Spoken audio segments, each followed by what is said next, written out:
Hi everyone, this is Jacqui Cooper with CryptoMom2, and I am here today with a visual digital artist who has a remarkable story, and I'm so excited to be sharing with you today. I wanted to, just for those that might not know about my talk show, I wanted to give a little bit of a background. Personally, my background is that I'm an attorney, but I'm also a special educator and I'm also an entrepreneur. And I also have recently become involved in the cryptocurrency area. And I'm very, very curious about all the areas that have been developing in this world. And I'm excited to be exploring my own journey as well as those of others. And recently, I just became familiar with a term that is called NFT. And I had no clue what that meant a few weeks ago. But I was talking to 3 different individuals that are going to be coming on at some point onto the talk show. And each one of them said something about the NFT area. And so the first one I said, what is that? And he said, well, NFT is non-fungible token. And basically that is, to my understanding, a token which cannot be divided into pieces. So I then started to explore various groups, and I learned that artists are also creating music, visual arts, everything on NFTs. And it's also a way that nonprofits are also raising money through auctioning off this art. So I decided to explore this because I have a personal interest with my aunt, who's an artist, that I want to create a NFT for her so she can raise money for her art. But today we actually have a digital artist, Kai, who's based in California, but he has roots from all around the world. And he's going to share his experiences, and we're going to be looking at his art and learning more about this fascinating area. How are you doing today? I'm doing great, thank you. So we were talking off camera a little bit.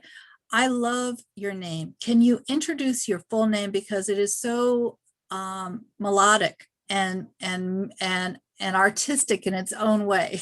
Oh, thank you. Sure. My full name is KaiKani Laigo, and my first name, KaiKani, is Hawaiian for sound of the ocean. Mm-hmm. And yeah, that's a little obscure, but that's my name. and your last name has roots in which cultures? Oh, sure, yeah. So my last name is Laigo, which is it's actually a Portuguese name, but it comes from my Filipino roots. So it's from my Filipino grandfather. That's awesome. So what's your background? How did you get into, we're going to be looking at your art in a second, but how did you get involved? Well, yeah, it's a little bit of a journey. I'm originally from Hawaii. I was born and raised there, and actually lived there until I was 30. So I was, pretty set there for a while. I've always been a musician and a visual artist. And, the music scene in Hawaii is pretty, it's nice, but it's pretty limited. It's a small little state. So when I was about 30, I moved to Los Angeles and just jumped into the music industry here. And I have been working pretty much in the music industry for the last 10 years. And just in the last couple months, actually, I've gotten into NFTs. And it's like you said, it's the Wild West. It's a really interesting time for art right now because of this market that's popped up.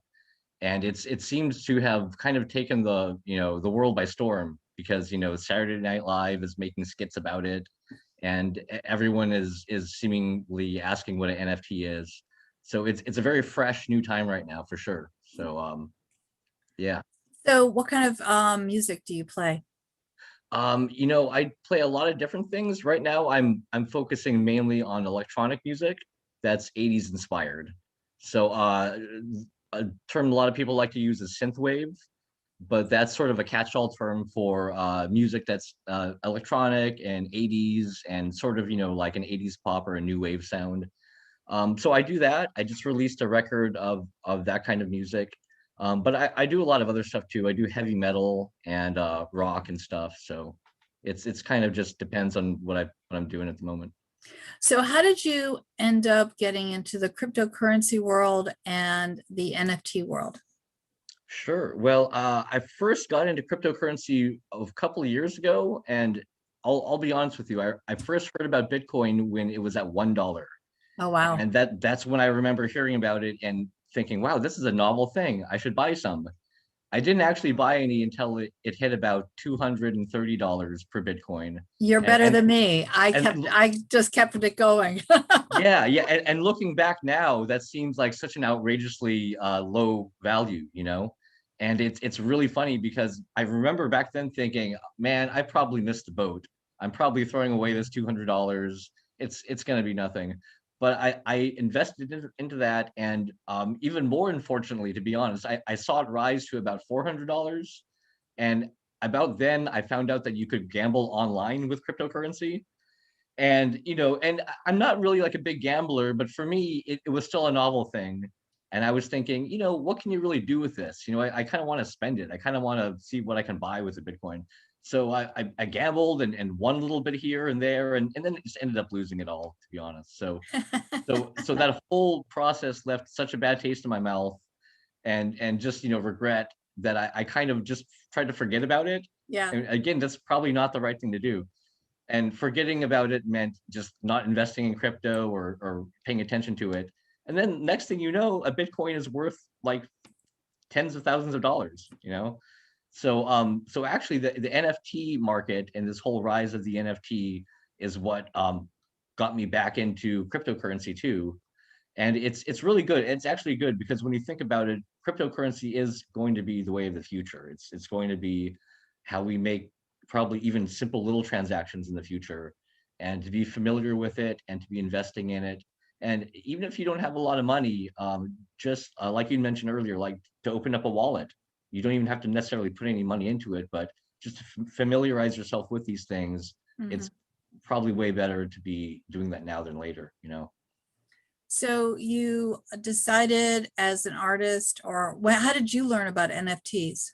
Well, so that's interesting too. I really just got an email from this random artist I follow, a 3D artist. So I do a lot of different things. Primarily, I'm a musician, but I do graphic art and 3D animation and a lot of different things. So there's this 3D animator who I follow, and on his newsletter, he sent out a newsletter that was about NFTs. And I remember reading it and not really grasping what an NFT was at all, and just thinking this is and just I was stricken by how strange of a newsletter it was, even for a 3D artist. And I was like, this seems really weird. So I decided to look into it. And the more I looked into it, the more interesting it became. And soon it just dawned on me. Soon it became clear that this is going to be how musicians and artists and creative people in general sell their work in the future. So how did you I'm gonna oops, hold on a second. Let me stop sharing for a second. I wish I shared the wrong screen. I'll get to your art in a second. Technically, sometimes that mistakes do happen like that. How did you get into figuring out which platform you wanted to use? Yeah, so that's another thing too, is typically in my typical fashion, I'll just jump into the pool, into the deep end, and kind of figure it out by drowning a couple times or whatever. So I really just watched a couple YouTube videos and just Googled NFT platforms, NFT markets, and actually made a little list of all the different ones out there. And I'm actually on a bunch of them, to be honest. I started with Rarible just to see how the process went. So I have one thing on Rarible. Then I went to GhostMarket, which is a totally different GhostMarket that uses a different. It doesn't even use Ethereum necessarily. I have things on GhostMarket, and last but not least, I'm on Opensea, which is what we're looking at right now, I believe. Yep. And I published a collection on Opensea last week, and I'll probably even join some other markets too, to be honest. But I figured that the best way to really learn the nuts and bolts about how they work and just the specific things that artists might want to know, like what the upload process is like and what it looks like when you sell an NFT.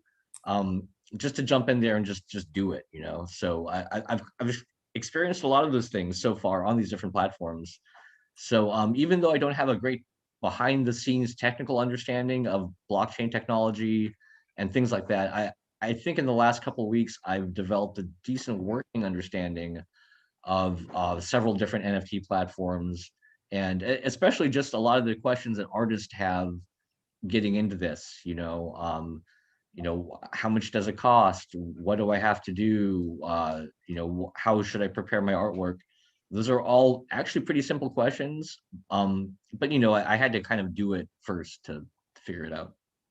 Yeah, well, you're right. They seem simple until you are actually in the process of going through a platform. And when I looked into it, as you mentioned, some platforms you do have to do an initial fee in order, even though different people have told me that your initial fee, you can still have basically an unlimited collection after your initial one. So I guess it's just a question of figuring out, okay, what's the price of your first one to get it sort of low enough that your fee isn't outrageous. Yeah, yeah.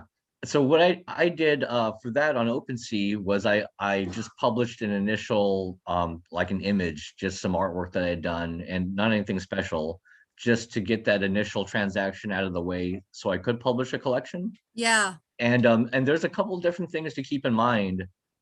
So I'm pretty sure that the initial fee is going to be the same regardless of what you're selling or how much you sell your NFT for.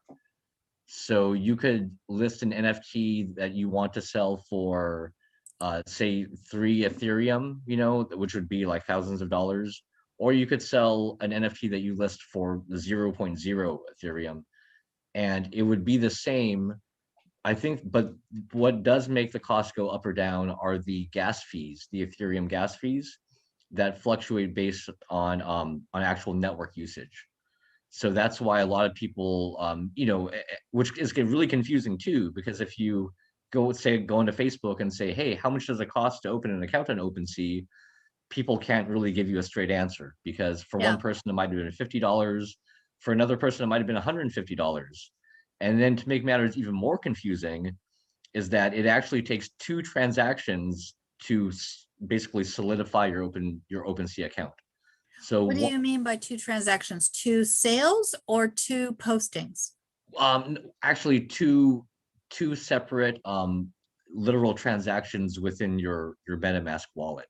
So and really it happens with one posting. And again, this is why it's kind of confusing. So what you do is when you post something, I believe there's basically it breaks down to the fee when you post your first thing gets broken up into 2 charges basically. There's like an initial charge that is based on, I believe, opening up your OpenSea account. And then the second charge is, I think, some other charge with maybe actually listing the item or something. So it's, for whatever reason, I don't think they can bundle them together. So it does come in 2 separate transactions, and one is a lot larger than the other. So the first one is kind of like the bulk of your account, I guess your account cost. And for me, I think my total cost was about $70. So the first transaction was like $59. And then the second transaction, which came, I think, like 15 minutes or maybe a half hour later, was like $11. So I think that second one was more to do with the specific gas prices with putting something onto their network. And the first one was more of a general fee. I'm not exactly sure. Again, I don't really read a lot of the fine print, so I couldn't tell you exactly. And don't quote me on any of these things. I'm probably wrong when it comes to the terms of service and things like that. But I can tell you for a fact that it is 2 separate fees. They are both bundled into the same listing, the same initial listing that you make. And so and if you do read their terms of service, it'll tell you that too. It'll tell you that the fees are, I'm sorry, that the transactions do come in 2 separate transactions. So so that's really all that is. And but again, that confuses some people, because some people will see the second transaction and not understand that it's part of the deal basically, Yeah. and deny that one, and think that, and I think that probably messes up the whole process, you know? Well, I know So, that in my initial looking, and again, it was about 10 days ago, so my memory is a little foggy, but the actual initial fee was higher. And like you said, it will depend upon the timing of when you do it. And I didn't go through to the second one because I was trying to figure out, okay, what does this mean? But for right. those that might not know what MetaMask is, that's one of the other wallets that, again, I haven't explored on the Crypto Mom show, but there's a variety of places that you can go to with that. It's Ethereum based. What do you know about the MetaMask that maybe you can share? Sure. So it does seem that there, like you said, there are several different wallets, and probably a bunch if you actually made a list of all the available ones. But it seems that of all the different NFT sites that I've interacted with, they all give you a couple different options, but MetaMask seems to be the common option among them all. So you know, you probably don't want to have more wallets than you deem necessary or whatever. And just for convenience, I like to have one that I interact with, you know, different platforms with.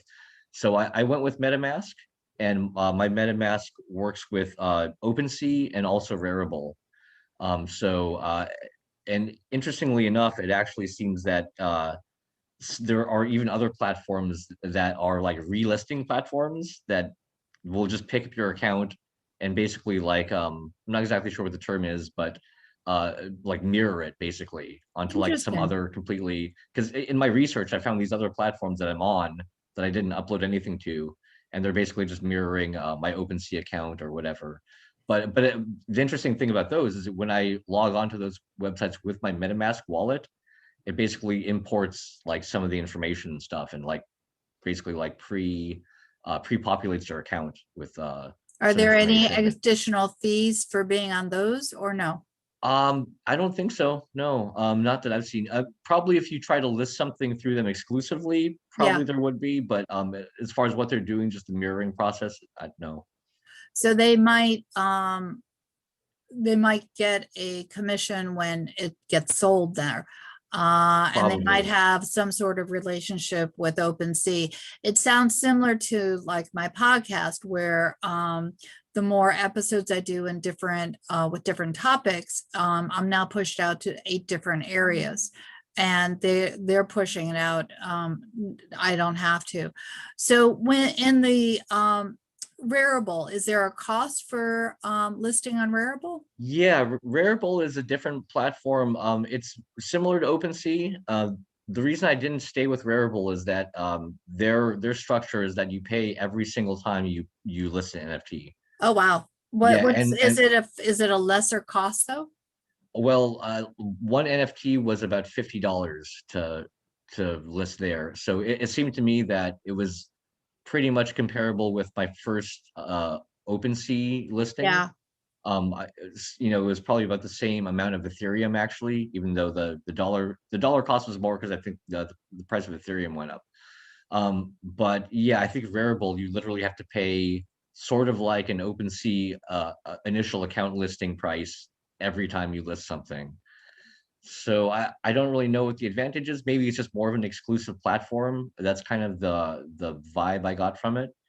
And you know, I that might be good for some people, or maybe some collectors or some buyers are interested in that for sure. So which other platforms have you explored? And I've seen Foundation. Someone I think mentioned that you in order to get listed there, you have to have an invitation or something like that. Yeah, from what I understand, that's the case. I haven't been invited there, but from what I understand is that it is an invitation process. And furthermore, and again, don't quote me on this, I'm not very familiar with it, but there are a lot of people applying and a lot of invites have been given out to the point where now their invitation process has actually changed. And if you are an invitee, you now have to get votes on a board or some kind of, there's some sort of like voting process that your work basically has to get peer reviewed and voted up until you can actually get accepted onto the platform. Wow, wow. So it seems very competitive. Yeah, now it Yeah. is. What about other platforms that you've explored? What do you recommend to a newbie like myself who wants to kind of get my foot into this for someone else? Okay, well, so one of the third platform that I've explored quite a bit, and I would definitely recommend is GhostMarket.io. And GhostMarket is they're interesting. I don't have a whole lot of information on the the creators or the backstory, but from what I gather, it's an upstart, and they actually are on the Phantasma network. So Oh, so they don't necessarily use Ethereum. You can list things in Ethereum. You can charge Ethereum, but their entire blockchain is actually Phantasma, which uses the Sol coin. And Sol is, from what I understand, it's actually like Bitcoin in that it has a finite amount. So it will experience some inflation, but the inflation right now is really low. As far as I've been dealing with it, it hasn't. It's about a dollar. I want to say maybe like 75 cents per one Sol coin, and it's been pretty stable. And the other interesting thing is that because of this, the low inflation and the general low prices, it's really cheap to list there. So that's another complaint I hear among artists is people are saying, where can I list for free? Where can I list for relatively low cost? And the answer to that is basically listing on a non-Ethereum blockchain, because if you do that, then you avoid the high gas prices and the high network usage. Of course, the drawback to that is that you're listing with a coin that just doesn't have a lot of people using it. There aren't many adopters, yeah. So that is a drawback. But but with Ghost Market, it seems like they're making a big push to not only capture a bunch of musicians and artists and have them on their market, but they're making a push to make Soulcoin more of a adopted thing. So we'll see with that. And I'm sort of putting a couple eggs into that basket for sure, because I like their market and I think that they're doing a pretty good job of being very friendly towards musicians, and definitely being a musician, that's interesting. So So one of the things that I'm going to mention to everyone, even though, we sort of have mentioned it at the beginning, neither of us are financial advisors. And so everything that we're sharing, simply our opinions and based upon our own personal experience, and you need to do your own research. But again, for musicians, how have you actually uploaded? I know you've done digital art. Have you uploaded some of your music to a token as well?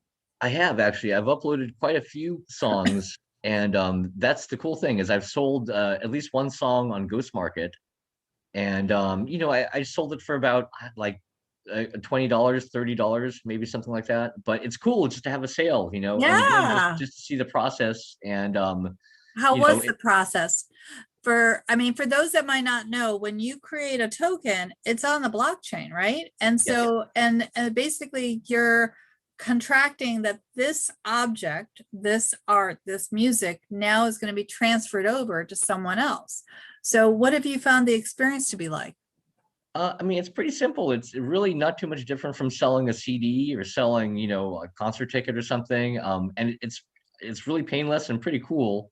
The funds go straight into your wallet, and I'm sure it's a little bit different for every platform. Some platforms might give you a notification.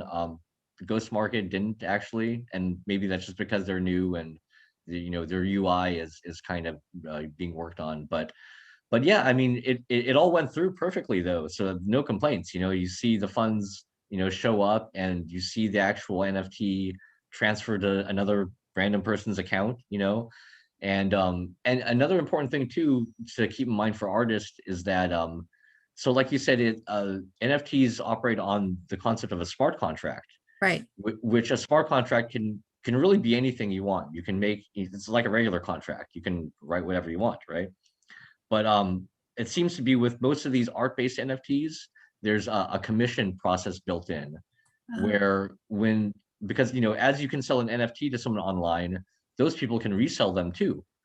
So the idea is that if this buyer resells it again, you get a commission basically from that sale, and you can actually awesome. yeah, and you can actually choose your percentage when you're making the NFT, so you can make it kind of whatever you want.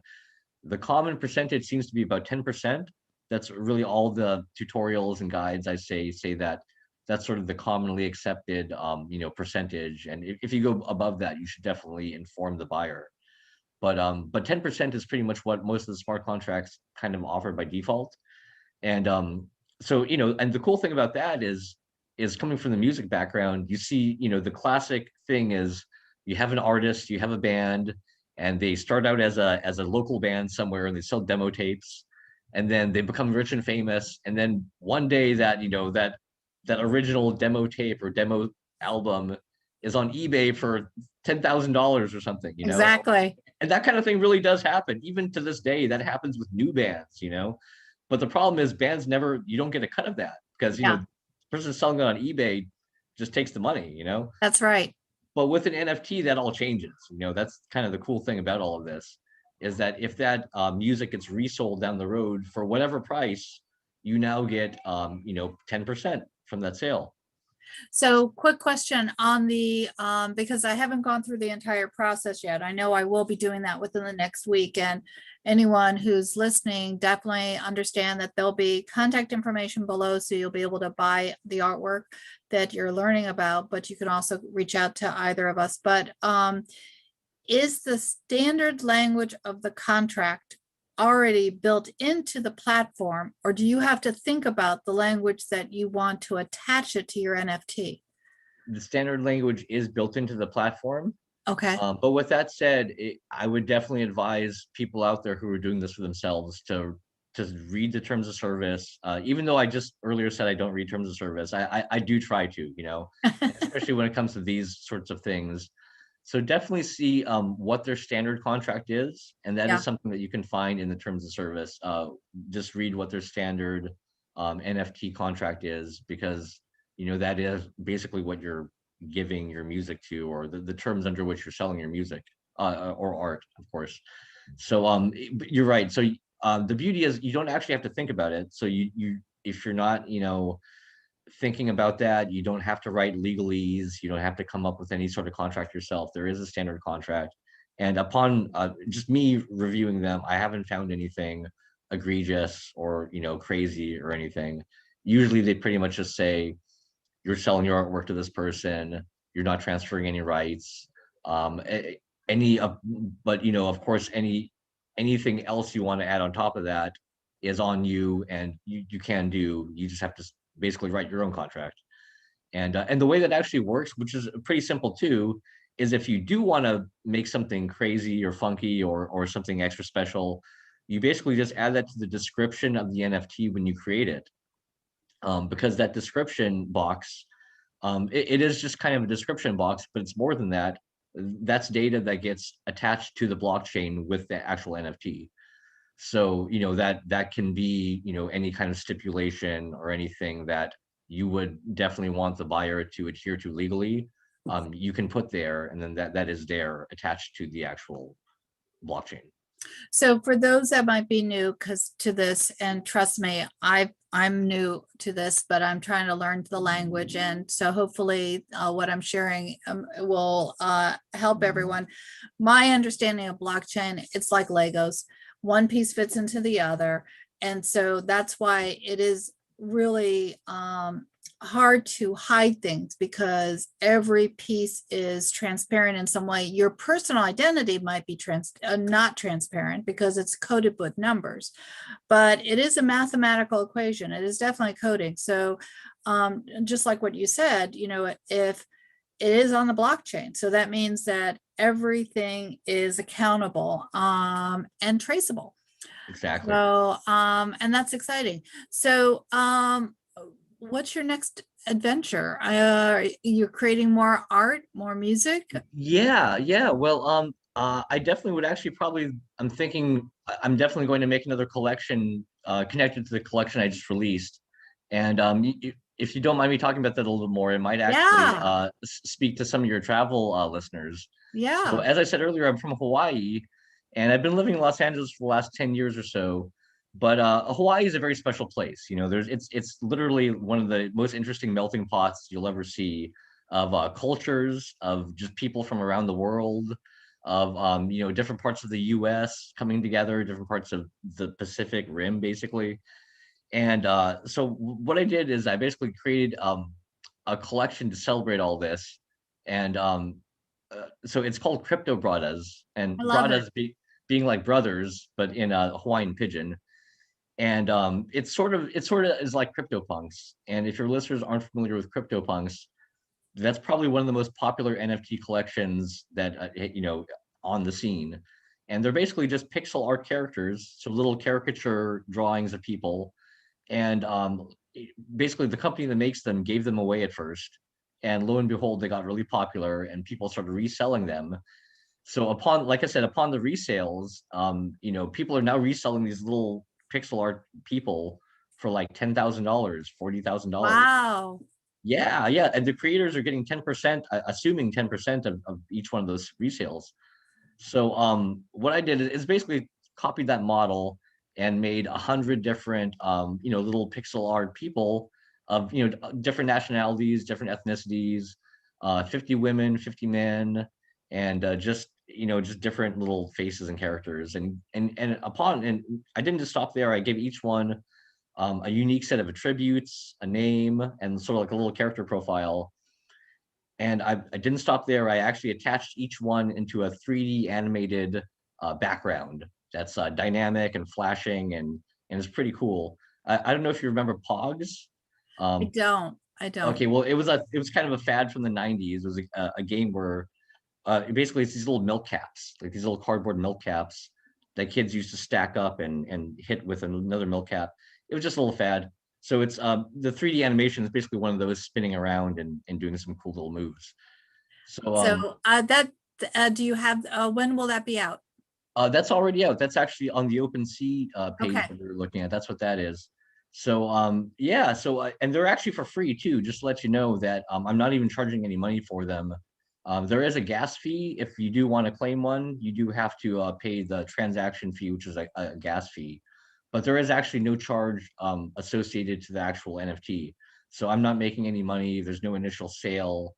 But if they do resell at all, I'm really hoping that they do gain in popularity and that people do trade them and start selling them. So for whatever resales do occur, I'm giving 15% of all income to the Hawaiian Humane Society Awesome. as a little give back. So I think that's awesome. Definitely, I did see that there was $0 amount on there, and I just didn't ask, but I'm glad you brought that up and you shared. So for everyone who's listening, there'll definitely be contact information both in the podcast as well as on the YouTube. And, if you're driving and you're not able to remember which episode this is, just reach out to me at JCooperTravels@gmail.com.